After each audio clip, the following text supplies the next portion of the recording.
Hello, crafty cuties. This is probably going to be the last October daily video that you see from me, this season at least, and sorry, forget about my nails, okay? Okay, so we're going to flip through, and while we do that, I am going to talk a little bit about what I've learned about October daily and my journaling style and things that might be beneficial for you to hear, I guess. So, yeah, let's get started. I'm just going to kind of pull things out as we go, and I'll put the playlist down below. And P.S. I am filming while holding this, so it might be a little challenging. So one thing that I have definitely learned is that this small size, I think it's so cute and convenient if I were traveling, but it's too small for me. It is too small, and if you can see, it's pretty darn big. I'm gonna have to tie it shut. I'm using this trim that has the leaves on it, and that will be fine. It'll fit on the shelf okay, but I do know when you have a journal that is so filled like this, it's going to wear a little bit harder over time, and I really don't want my journals to get, too much wear and tear. So that's the first thing, is that this is just too small. The other thing, I definitely think I need more pages. Now, I was allotting myself for 1 or 2 pages per layout, and honestly, I think I don't need quite double that, but somewhere in between double and so maybe so I think I had 60 pages in here. I probably need 90 pages, I think. No, maybe I had 4, and I'm gonna have to count and see, actually, to be quite honest. Like I said, I didn't quite have enough pages to do 2 pages per day, but so yeah, I think I had 45 pages, and I think 60 pages would be better, because I just like to be able to have the option to do 2 pages if I wanted.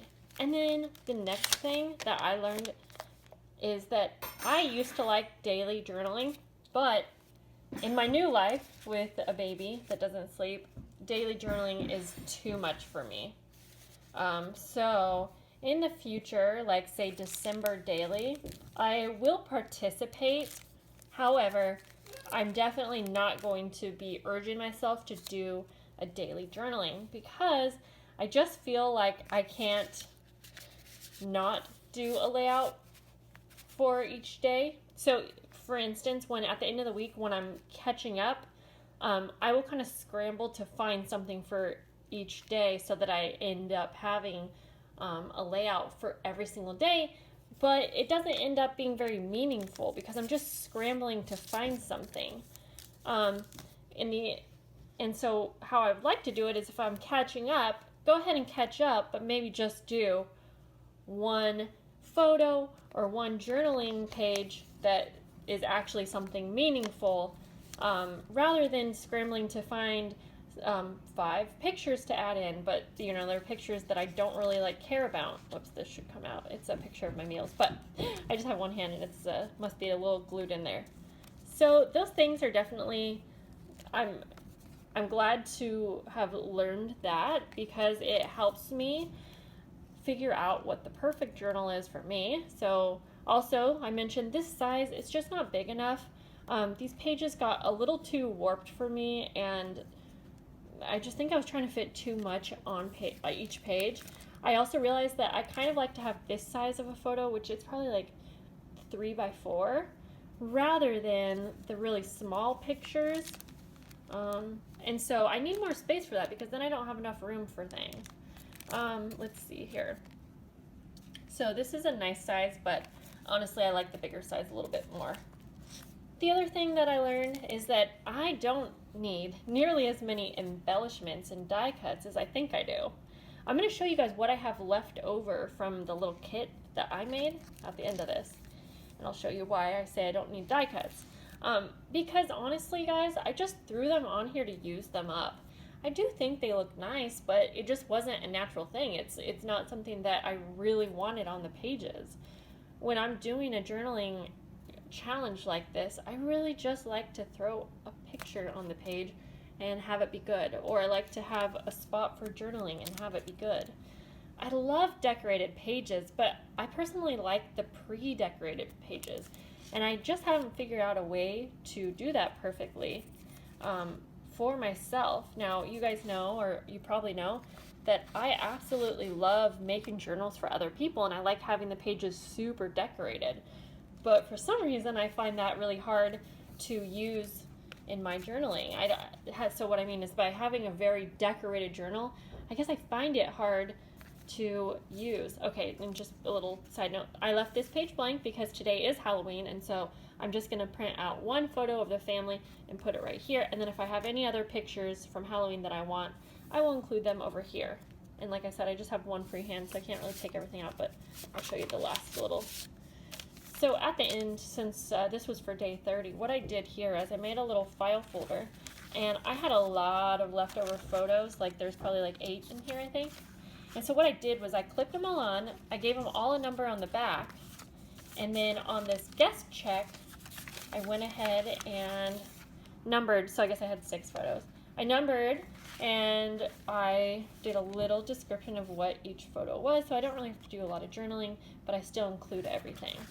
And then that just gets folded up and put back in here.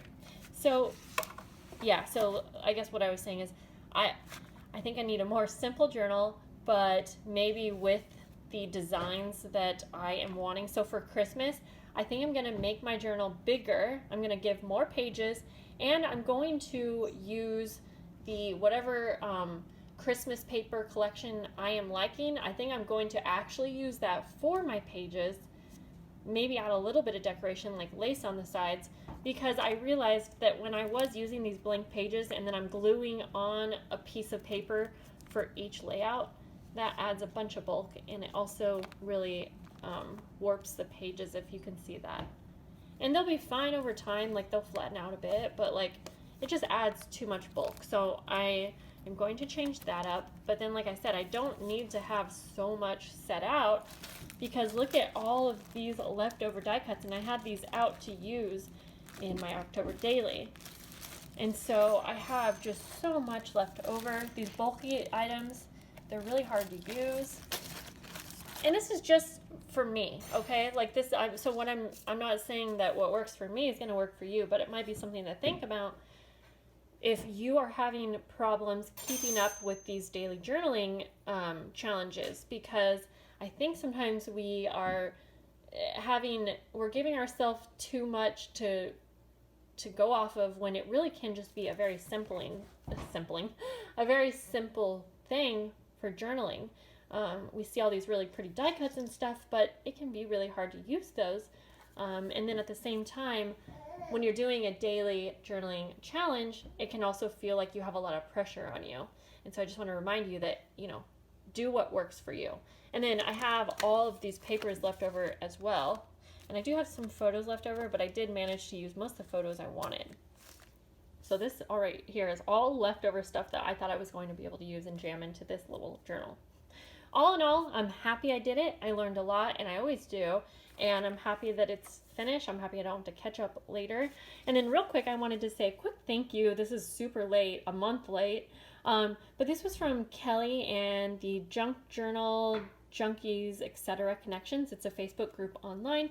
They do a lot of different interactive, not collaborations, but like challenges and things like that. So if you are looking for a new group, they sent me a birthday card and sent me all these fun little goodies, or I think Kelly actually did, who is the owner of the group. So I want to say thank you. It's super late, but I'm going to put her group down below. She is super